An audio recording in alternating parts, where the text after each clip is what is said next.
RDC est une et indivisible. Et la population répondante, c'est qu'il faut tout arrêter pour faire face à cette situation. Et que nous ferons de cette terre richement bénie un réel havre de paix, de prospérité et de progrès social.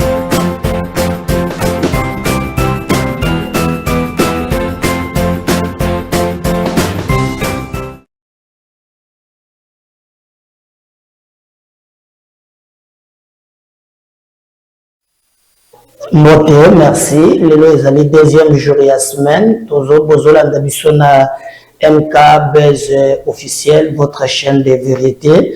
Merci Ndenge Bozali Ebele, Bozali ko partager ba émission Nabiso, Bozo liker, pe Bozo commenter. Merci na bande nyonso Bozolanda Biso na Brazzaville, Bozolanda Biso na Potopoto, Bozolanda Biso na Mpela, Bozolanda Biso awa na Kinshasa, bana ya Lukunga, boyebake ngai na bino, c'est un contrat. Vous allez na commune à Kinshasa, vous allez na quartier nyonso, vous allez Madimba, Boyo, Mangwaka, Pende, Aketi, Mongala, boyebake ngai na bino, vous allez na contrat. D'ailleurs pour la commune de Kinshasa, n'oubliez pas aussi Lukunga, Lukunga ezali vous avez Barumbu, n'oubliez pas de nous contacter. Tchaba base, comment les amis de Médard Kankolongo, Tokoya, vous avez Gombe, tchaba les amis de Médard Kankolongo, vous avez Kitambo, tchaba les amis de Médard Kankolongo, Munga Fula, le numéro là au moni, plus 243 89 87 76 041, au moni Zanaba écran, tchaba base. Na Munga Fula, Tchabaz, Nangalie, ma pesanga Congo ya monene, soit les amis de Médard Kankolongo ou bien Congo en avant, Bengabiso, Tokoya, yo ozali na Kitambo, Tsala Yango, vous avez Jamaïque, vous avez un magasin, Bosalela Yango, oui, il faut le faire parce que Biso, Tozali Koya, Galiema, n'oubliez pas, Bana Ipen, Bana Delvo, Bana Sangamamba, Lutendele, partout vous le suivez, Bozali Pe, na projet où vous gagnez ensemble avec Médard Kankolongo. Alors, tu as la base partout, Sangisa Bato, Yebisa Baboke, l'avocat du peuple vient pour te signer un contrat gagnant pour faire gagner le Congo et c'est possible, to Salela et Yango. J'arrive à le Congo pour transformer les choses. Oui, c'est possible. Merci, mais surtout n'oubliez pas que Congo en avant, on a aligné des candidats partout, tous en a des candidats na Tchangu, na Mona, Mwamba, tous en a des candidats na Mbujumai, tous en a des candidats na Kouilou avec le camarade de Guillaume, le plus fort, il est là. Na Monagé, na Massimalim, bateau fait tout flamme. Merci parce qu'on croit et qu'on peut changer le Congo ensemble. Congo en avant, Congo en Motema. Venez adhérer, construisons ensemble. C'est beau pays. Tout le monde solo, la émission il y a des lots, bande konangai. Encore plein moussous. Il y a problème moto monene. Oui, il faut pas bomba moto moussous. Selon les réunions basali balobi, oh la chéribin et similité. Il faut tomber ma sugo moussous ya monene. Moto ya monene. Yo dans la gambo ni mitale soyo de la kanaura ba faut bombo moto mususu o na lo rapidage yemse papa na yo yemse mama na mama ba bombo moto ya monene ah soyo da moto ya monene ozana ngambo wana a souple ni wewe na lo bakite au moins nazana kati ya convertir yo balobi faut moto ya monene mususu alani. Nous savons les autres qui Kabila fait. Scroller sur Mantongre, comme les gars famille, la deuxième émission. Nous savons insiste. À lui Kabila pika semblant. Le père de Ferdinand Kambé et le porte-parole de la Kabila est mon lobby. Ah, nous savons bien. Ngaïté. Objectif est là qui celui qui chéri, tout ça. Il s'agit de francophonie. Est-ce que la francophonie est aussi le bateau? Apparemment, ici, c'est parce que beaucoup de même interview à la délégation des autres qui sont en Congo, c'est que nous apparemment, petit poto et simbité, bateau, bazali koya sekoya, makambo, ezali vraiment makasi. Bandeko avant tobanda nyonso comme boyebi tobanda na ba information d'abord du jour. Bino pe soki oza pour la première fois kozotala biso tosengi yo oluka moyen ya ko s'abonner to pe osenga bato mosusu baluka ndenge nini pe ya ko s'abonner. Alors le gouvernement annonce plusieurs mesures pour faire face à la dépréciation du franc congolais face au dollar américain. Le paiement des impôts se fera désormais en monnaie nationale à l'issue d'une réunion présidée lundi par Félix Tshisekedi. Le paiement du trésor au guichet de la Banque centrale est également proscrit. Donc, awa et comme makambo clair, donc ndenge zaboye soki olingi balobi dollar et bandaki komata mingi tokomaki 25, 26, 27. Ce que ce qui peut nous dollar écouta, bino mo ko na ba méthode ce que vous produit de par exemple aux gens ndele le funda pas qu'on a yo il a mis so franc d'office à côté de nous franc comme na tina par exemple si tu veux par exemple 1 million de dollars d'impôt chango na franc on a ba sac. C'est que nous avons franc aux opères, moi et l'ingui, donc nous pensons que c'est parfois des mesures, mais il faut se produire. Hein? Pour produire, battra de son macapé par la bisso. Pour le mieux, son mani, café la bisso et la bisso franc. Pour le mieux, son coltan, il y a la bisso franc. Pour le mieux, son mani. Non, tout en franc, et vos valeurs. Mais le gouvernement a vu quelques mesures. J'ai d'ailleurs tourné à côté de Nicolas Kazadi na émission. Barbara Nzimbi, conseillère en communication du président honoré Joseph Kabila, répond aux propos qu'il qualifie de mensonges du président de la République d'Ouganda, Yoweri Museveni. Bon, on a la deuxième émission, mais les Camboyo, Bolanda Kelobi, ndengeni tuchela kibine extrait awa ya Ferdinand Kambere azali SP ya secrétaire général adjoint ya PPRD o ya répondaki Museveni pona kolobaki Museveni atika kokosela Kabila makamu kombo ya Kabila na munoko ezali ebiente o ya zosala ezali mabe makasi. Alors Museveni azongi alobi Kabila tika motema mabe. C'est que Tshisekedi yabato apema. Pourquoi aujourd'hui nous avons déstabilisé Mbo alobi makambo empele mozo mona awa kombo nango Kabila. Alors comme Ferdinand Kambela alobaki lobi asantaki ke simbite ba sentir ko eza makasi nde ba tindi Barbara Nzimbi yepe alobi oyo azali maintenant conseiller en communication conseiller en communication. Il y a président Kabila. Alors, c'est l'émission de Congo. Na Congo, je ne sais pas le nom de cette émission-là. On est à Kendaka. A commencé comme conseiller en communication Joseph Kabila. C'est Kabila le Bakate. Si vous Kabila lobby, c'est que Tchouki est côté. Ferdinand Kambera lobby et Simbi, lobby Barbara Bimapé, un peu le groupe de Mbassolo.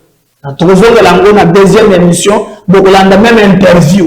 Au TV, Zakara Dioté.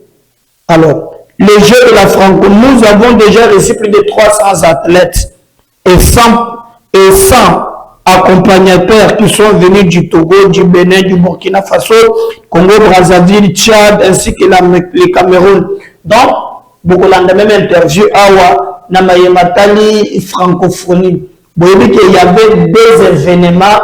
Oyo bayebadinga bacha Congo na moto balingaki bazwa leko liboso ezalaki koluka ndenge nini moto kopela na Kinshasa 1 bato nyonso bayebaki na Kinshasa insécurité eza makasi comme ça balobi tokotinda baathlète na biso te ya mibale bato bayebaki na Kinshasa moyen de faire l'élection et que et que la communauté internationale baya pour bapesa bazoluka dialogue ndenge bakoki kozwa dialogue na bango. Alors fort malheureusement, et vous avez dit que cela est venu tinanzela ya to perdre mutu ya malonga comme Chérubin Okende. Alors comme bango makanisa ke ko simba et simbite parce que déjà 300 participants na 100 accompagnateurs baza déjà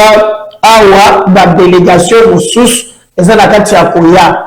Donc tokoki koloba ke plan oyo basalaki mpona koloba boye na boye eza plan moko oyo ya mbutu. Mais aujourd'hui bomoni comment makambo mazali koleka. Alors Kinshasa elamuki na commandant ya sika ya ville ya Kinshasa bayo Kasongo bayo kendo babelo kaza nazo souhaiter bon rétablissement bayo kasoki na end ndeko tage ko soin comme mon ami solo to beli end so to beli ao ya papa Claude tout bio sur ya ndenge bango pia end. Nous lui souhaitons bon rétablissement côté ya Zali, mais Tozali na vraiment na nouveau commissaire de la police de Kinshasa, Malobanaya Libosolobi, je sais ce qui m'entend à Kinshasa. J'ai reçu des instructions claires et je suis prêt à relever les défis. Donnez-moi 3 mois et vous verrez le premier résultat. Papa, peut-être que la photo n'est pas la vidéo n'est pas 3 mois. Bon, ça va? Tu vas me remonter. Il y a le 3 mois 4. 3 mois, nous avons ekosila. Mais AOP, ils allaient Makambodele, Kaba, Bazali, enlèvement, ils allaient Kolona et Paï. Alors, nous avons l'obligation, il y a que confiance, qu'on a saigné 3 mois. Je peux voir les photos, une photo de la vidéo. Hein? C'est pour la première fois, voilà. Yewan. Bon, moni, on peut se dire comme bonaye. Yewan. Akomundana ba kaba. Akomundana ba toba zotoka. Mais ça va quand même, hein. Amna ko tali mumutende déjà plat souka ko tali mumune te hein comment on a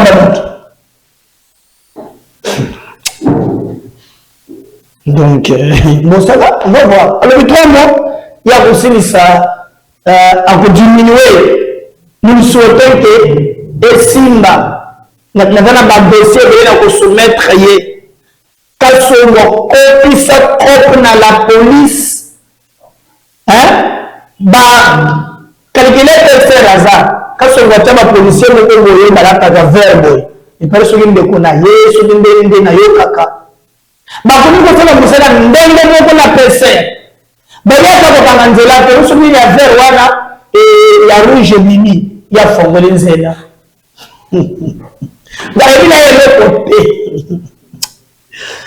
Bon, on attend que lui va relever les défis et nous allons souhaiter, voilà, comme Yewana, Kilimbalimba, il vient de Singapour, Kilimbalimba, Blaise Kilimbalimba, un peu sur le côté, nouveau commandant de la Kinshasa Yewana, à mon avis quand même, mais la personne dans mon bout de Bazalaka, sur Talika Sodan et le Nimoy, hein?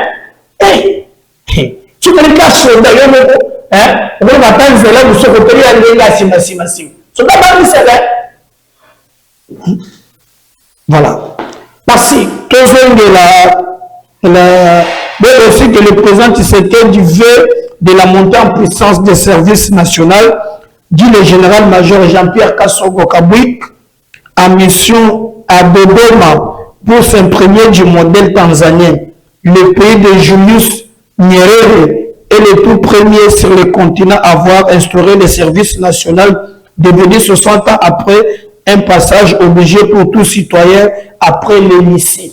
Donc, quand Songo Kabwik, on va vous montrer que ça n'a pas vidéo na Yawana à Zalipe na Tanzanie où il y a Kendaki à Kendekotala ndengeni ni bango pe basala ka service national na bango on dit que le service national doit produire quand même les colo alors soldat peut comme soin boy c'est ça aussi les mal le bien que soldat côté mbongo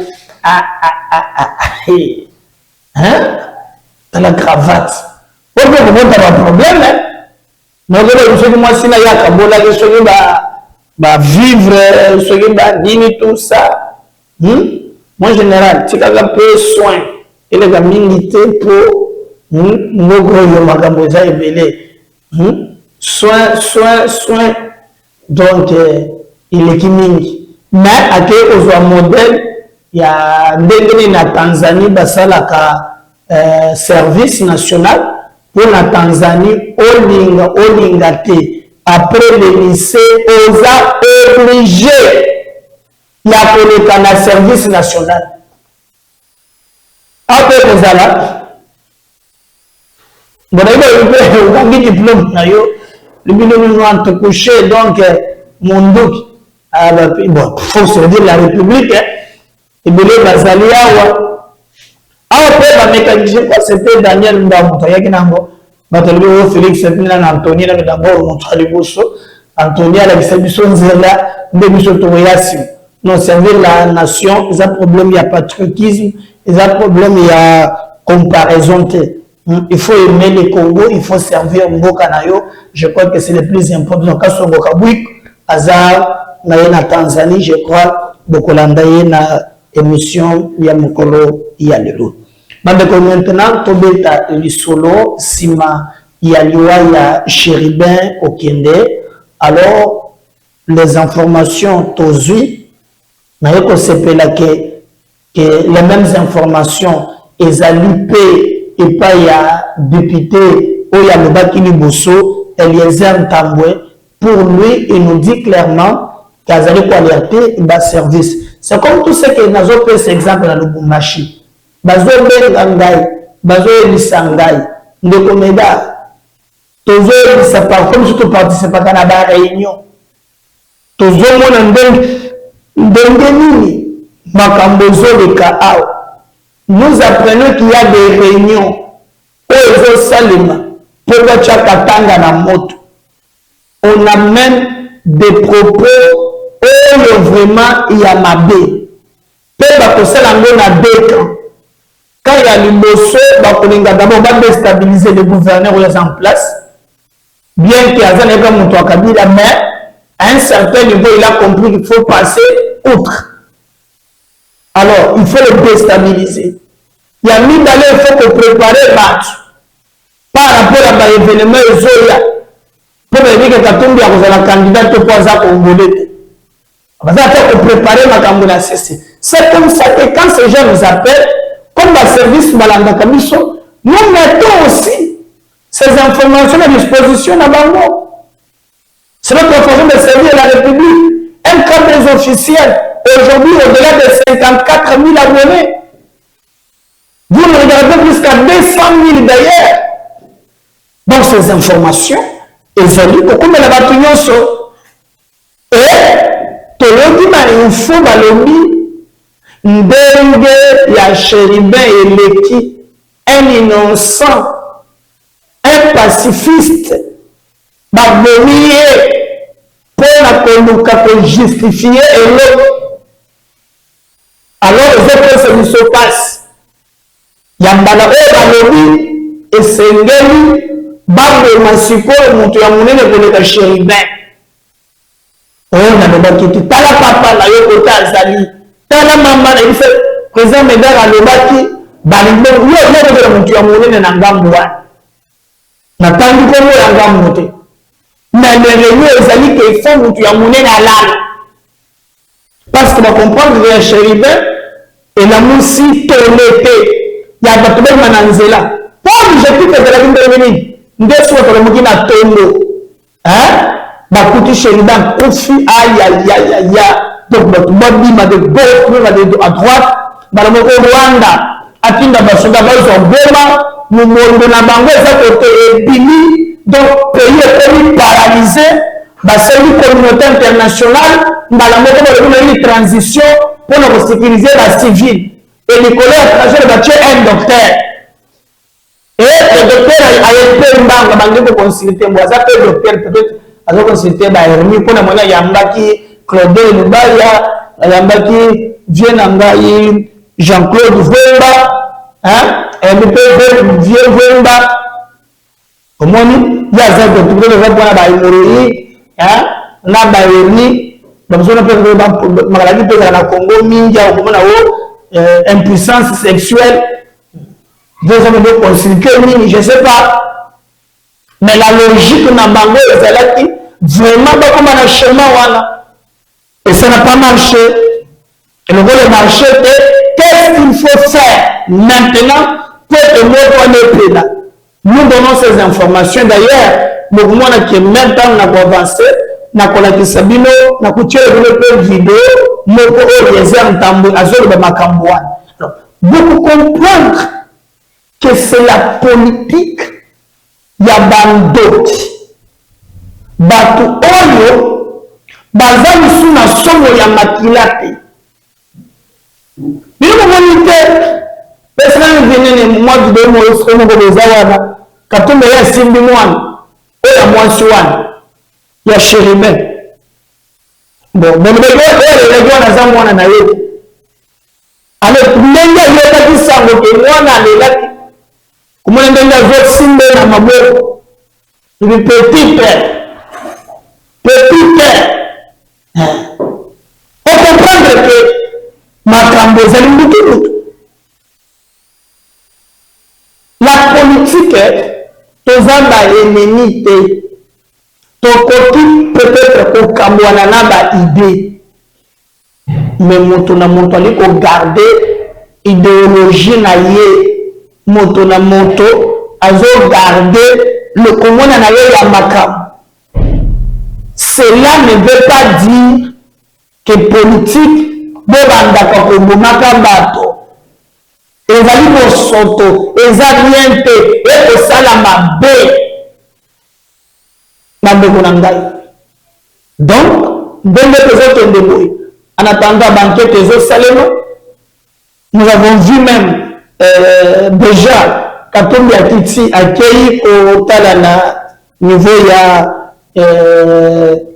Union européenne, on a mis Francis Kalombo, on a mis Kamitatu, on a mis Batu Bazawana, Bazana Sal, Bazo discuter na je crois représentant ya Union européenne au Congo pour la bango et Bazo la banquette. Vous avez vu que Bango a insisté que l'Union européenne baya mais l'Union européenne wana bazotia makasi na bango na France pour la bango France mutu apesa bango makasi apesa bango makoki oyo ekoki ko permettre que basala oyo bango bamoni ndenge ya kosala mais le gouvernement n'a pas entendu oyo bango bazosala. Le gouvernement travaille déjà d'arrache-pied pour que ça la kembe na biso et que liboso. Et nous pensons que c'est quelque chose de très important. Et le biso tokoki ata mokolo moko te comme ça na ou bien kotika tombe. Donc na bande ko bazali ko que en tout cas on a besoin des amis Moïse Katumbi azui bato na yo na siège il y a Union européenne comme lui ce qui l'intéresse. Mindele. Et nous nous posons même la question pourquoi avec le Sala Makambouane. Mais comme de l'habitude de la zone de Montomoko, il y a Mounene, je vais le laisser suivre Eliezer Ntambwe par rapport à Lobby et nous allons revenir pour continuer avec notre émission. Une information, Oyotinini M. Tambwe. Voici l'information que j'ai. Il y a encore un autre plan. Il y a Babo Mamutu Moussous, il y a Makasi, Lissous. Moutoye Bana Koleka. pour arriver au chaos. Comme ça, baba qui sa que voilà makambozo salem. Est-ce qu'il y a un lobby que boya kotu na ngai na lobby na pesa information bosala ya bino musala. Na yoti que eza conditionnel. Réunion moko salema ki ake baba ki sa mutu mususu. Politique est comme ngai parce que les gens sont sans cœur. Mouté mes athées.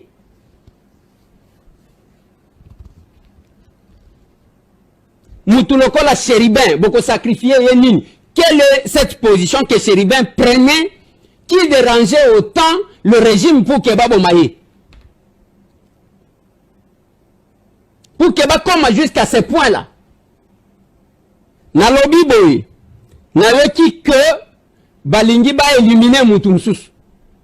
D'abord, il y a Liboso, il fallait qu'on empêche francophonie au le matin pour que le pays se retire. Il y a un problème sécuritaire. Batika Lakuna, je vous ai dit, ba réunion au Salema, na oyo ko Salema na Bruxelles, il y a ko sala tout, il y a qu'il faut tout bloquer, tout comme à la transition, soit c'est un médecin qui va diriger la transition, soit c'est un prêtre. Tolobaka Kaboye après Salim. Makambu tozoyo kayangoan. Nazo féliciter Baoba outi konomé na la police.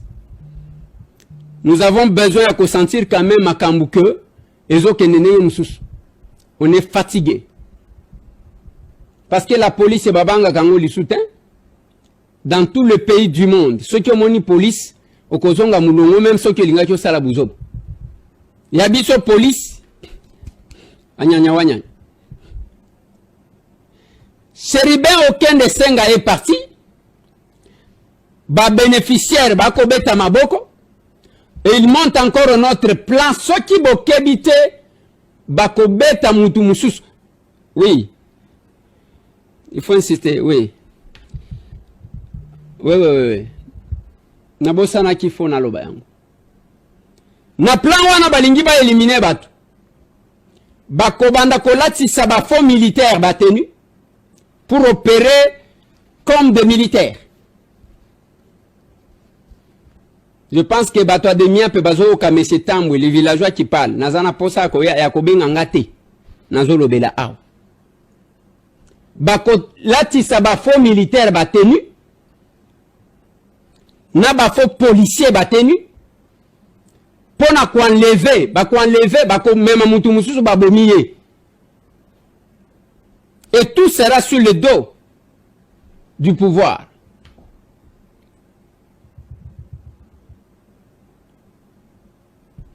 Voilà la politique. Il y a un besoin de politique. J'ai suivi cette vidéo. Je ne sais pas si la régie va me balancer ça. La vidéo est à Maman Marie. À Sekou Lissu soit lobi bango wa toaka songolunda. À Keri. Ce qui a zongi bino ba kasai bokoyoka. Boyoka niveau. Une information, voici l'information que j'ai. Il y a encore un autre plan. Il y a Babo Mamutu Moussous, il y a Makasi, Dissous. Moutoyebana Koleka. Pour arriver au chaos. Comme ça, Baba Kisa que voilà Makambozo Salem. Est-ce qu'il y a un lobby que Boya Kotuna Ngai na lobby?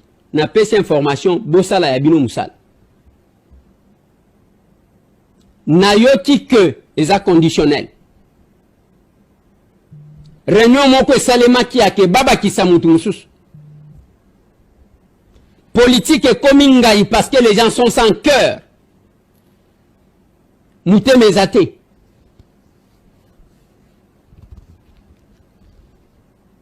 Moutuloko la chérubin, beaucoup sacrifié Yenin.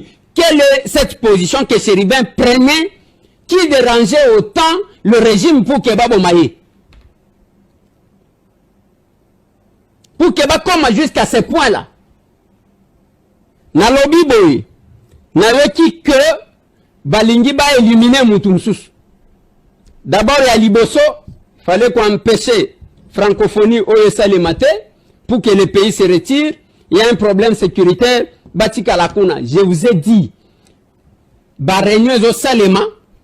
eza na oyo utaki ko salema na Bruxelles ya ko sala tout ya qu'il faut tout bloquer tout comme en la transition soit c'est un médecin qui va diriger la transition soit c'est un prêtre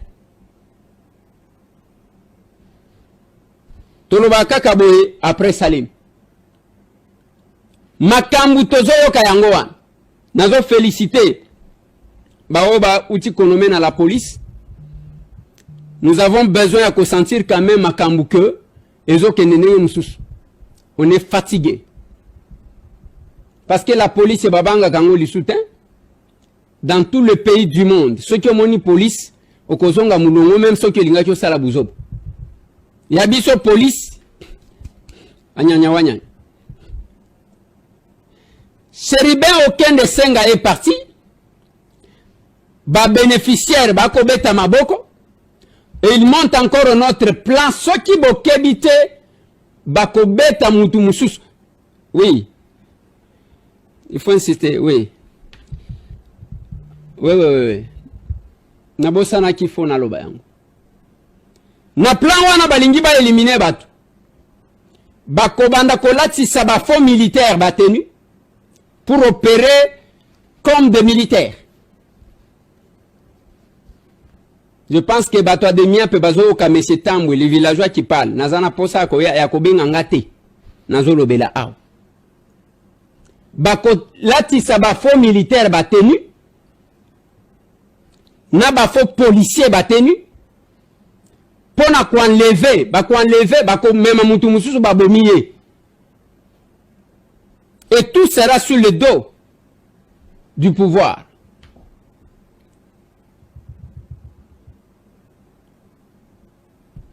Voilà la politique. Il y a un besoin de politique. J'ai suivi cette vidéo. Je ne sais pas si la régie va me balancer ça. La vidéo est à Maman Marie. À Sekouili sous Alobiba, Bango à Toakasongolunda, à Kei, ce qui a Zongibino Bakasai Bokoyoka. Boyoka niveau. Une information. Voici l'information. Voilà, je crois qu'on est Bolandi. Oh, balobaki te bozoloka mutu ya munene moko bazoloka kufa lisusu ala papa tala mama soza mutu ya munene souple no moya mizola batambolaka na bedib vas-y demander déjà aide na la police air yango ko balobi mutu ya munene moko fo mboko epela moto confusion ezekota na yebisaki bino oke c'est la mission et la boussole de la partout. Et la tout fait une contradiction. N'a pas pris ensemble, n'a pas constitutionnel. Battu ensemble, n'a pas journaliste dans la rue de Twitter à 14h. Malgré Chéribin, aucun des gens enlevé 14h. Mais Chéribin va réceptionner courrier. Pas à l'aide qu'ils aient la réception à 16h02. Mon tour le dit que Mathieu Moko 100 000 pour la banquette Francis Kalombo avec la face un journaliste Moko. Et le journaliste a si bien posé cette question. Moko Kanana Bomi Chéribin, Nana Yeba qui côté Chéribin Zalaki. Maman toi Francis Kalombo Moton. Bino Boye Bakindengeni que Chéribin a enlevé alors qu'il a 16h à Gizaki réception. Bon, on a besoin de Monoko. Maoué, vérité de Moko Monan. Suivez ça. Réception, Bino Sotomoni et Zali marqué 16h02. Oui. Mais Bino ensemble, vous avez qui information bien avant et enlèvement? Enlèvement et salami. Bien avant. Mercredi. Bino toujours information après. Na heure nini. Non. Parce que à partir il y a Bobo nini. Ton moni va tweet ça et là et ça les maquille un peu bien avant. Au moni na ina ibsao. T'as la tweet on a bien. Au bon à te démontrer même que c'est un montage. Mais il y a un peu de temps. Il y a Twitter à 22h. Il y a États-Unis à Ernie. Ce qui a 8 ans, on a trouvé dans et pas dans les États-Unis à peut-être 18h. Alors, il y a au moins 18h, il y a Ernie. Donc, il faut tout dire aventure, blague à pam pam. De mon côté, la question qu'on doit s'interroger, est-ce que Chéribin a été enlevé, oui ou non? La réponse est oui. Mais si preuve il y a qui ont enlevé, n'a constitutionnel la question noté parce que caméra de surveillance, mon côté, là, qui si n'est pas ça l'appel à témoin, bah, ça n'a pas preuve, bah, balancer, parce que si koyo, il a comme la qui cité, à part témoignage, il y a garde du corps, Koloba parte. La Cour constitutionnelle reconnaît que garde du corps Azalaki Kuna. Ok. Garde du corps et Yebani ki Azalaki na chéribin. Très cher ami, moi je ne suis pas fort. Maman. Sur la lettre et accusé réception, bison sotomoni ezali marqué 16h02. Oui. Mais bino ensemble, vous avez information on a bien avant et enlèvement. Enlèvement et salami. Bien avant mercredi. Biso toujours information après Na heure nini. Non. Parce que à partir il y a bobo nini. Ton moni va tweet ça et là et ça les maquille un peu bien avant. Au moni na ina ibsao t'as la tweet wana bien. Au bon à te démontrer même que c'est un montage. Mais il y a mususu focha na mutu na on. Ngaso ina Twitter na 22h. Mutu à États-Unis azana erni. Ce qui a tweet on a trouvé na denze et pas na États-Unis à peut-être ta mususu 18h. Alors hier aux hommes on a 18h on a erni. Donc il faut tout tika ba aventure ba blague pam pam. Mutu mon côté la question qu'on doit s'interroger est-ce que Chéribin a été enlevé oui ou non? La réponse est oui. Mais si koyo preuve il y a quelqu'un qui a enlevé na compte constitutionnel la qui s'est noté parce que caméra de surveillance mon côté la qui s'est noté ça l'appel à témoin bah ça n'a pas preuve va balancer parce que si koyo il a comme la qui cité à part témoignage il y a garde du corps Koloba parte. La Cour constitutionnelle reconnaît que garde du corps Azalaki Kuna. Ok. Garde du corps et Yebani ki Azalaki na chéribin. Na posons la deuxième émission, na tchèque extrait de Boyoka. Bomoni Bamani Bayebi Makambo ya Chéribin. Il n'y a pas de réponse. Ceux qui m'ont tweeté aux États-Unis, au commandé à mais tout la Twitter, on a tweeté à Kinshasa. Et ça Twitter, et ça Élysée, et ça Steve Wemby, et ça Stanley de Shakira. Les réseaux patriotistes, ils ont tweeté ici à Kinshasa, pas aux États-Unis, messieurs. En fait, vous les prenez pour des imbéciles. Alors, tweeté out na Kinshasa, ils ont tweeté, mon télévision tweeté Peter Thiel, Yami Besde Élysée Odia, Steve Wemby, comment il s'appelle encore, il y a Jeune Afrique, comment il s'appelle, le plus grand catombiste, c'est qui est, comme le Goya. Bangounde tweeté na 14h, tweeté la République démocratique du Congo, Tomonaki Yango la République démocratique du Congo, elle d'ailleurs pour voyer tweet, elle est accusée de réception 16h02 et ça elle y a Kinshasa, et elle est États-Unis que papa, vérité et koya malembe, tili kambouana et koyebana. Et koyebana. Nous avons la deuxième émission, Bapla Ezali, pour bien terminer ma solo. Comment tu appelles le solo le gouvernement, le bien qui tisse $, de Nicolas Gazali, $, 26, le bien 28 à 30, yo le bénin. Le bien aux awarios, il m'a gambon mingi. Tolandaye. Mituna $, papa négal $, deux comme tu as $, hier, azolo. On y va. Il y a déjà un début de retournement de la situation qui a été permis par les interventions de la Banque centrale. Et ces interventions vont se poursuivre dans les jours qui viennent pour réellement rétablir la situation. D'abord stopper l'hémorragie et ensuite revenir vers la situation avant cette surchauffe. La deuxième mesure, pour accroître les besoins de l'utilité du franc congolais comparé au dollar américain, nous allons, en tant que Trésor, privilégier le paiement de l'impôt en francs congolais. Ça voudrait dire que lorsque vous avez des impôts à payer, vous allez devoir apporter vos devises, les vendre au système bancaire pour avoir des francs congolais qui vont venir dans les caisses du Trésor. Alors, en le faisant, vous allez accroître la demande de francs congolais et vous allez mettre vos devises sur le marché de change. C'est un élément qui va venir consolider et qui est conforme à la logique. Le franc congolais est notre monnaie, nous avons le devoir de la soutenir. Et donc, au-delà de cela, nous allons également travailler, nous travaillons déjà en étroite collaboration avec la Banque centrale, nous allons travailler davantage pour surveiller la qualité de nos dépenses publiques. D'abord, nous allons renforcer le suivi du plan de trésorerie. Nous avons un plan de trésorerie que nous gérons en accord, en coordination avec la Banque centrale. Nous allons accentuer ce contrôle, cette collaboration, pour avoir une plus grande visibilité sur l'offre et la demande des devises, sur l'offre et la demande des francs congolais. De manière à ce que chaque fois que le Trésor va faire des paiements à la Banque centrale, on s'assure que ces paiements se fassent de manière régulée et qu'il n'y ait pas un élément qui incite les gens à aller se porter sur le marché du change. Et dans cette trésorerie, nous allons particulièrement veiller à ce que les dépenses en cash soient évitées ou limitées au strict minimum. Il y a des habitudes que nous avons acquises depuis longtemps où beaucoup de dépenses sont payées en cash au guichet de la Banque centrale. Et lorsque les gens prennent le cash, directement ils vont sur le marché de change. D'ailleurs, parfois, quand vous regardez aux abords de la Banque centrale, les comptables publics vont percevoir l'argent accompagné de cambistes qui récupèrent le sac et qui cherchent des devises. C'est aussi un facteur qui a une incidence sur le marché de change parce que ça crée psychologiquement un doute et ça pousse les gens à vouloir davantage se protéger en devises, même quand ce n'est pas justifié. Donc, nous avons dit, nous allons être beaucoup plus stricts à partir de demain. Nous avons déjà commencé à serrer cela, mais à partir de demain, encore plus, nous allons proscrire tous les paiements qui se font au guichet de la Banque centrale.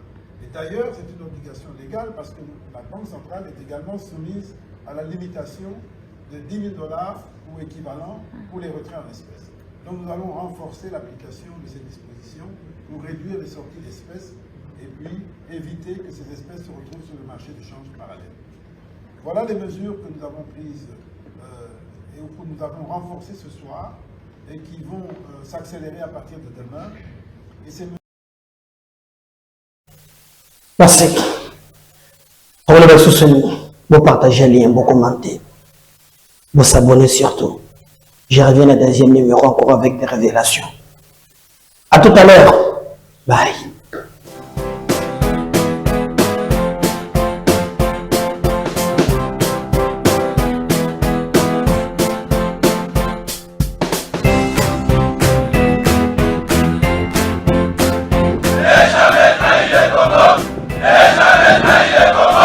La RDC est une et indivisible. Et la population et tout le monde, c'est qu'il faut tout arrêter pour faire face à cette situation.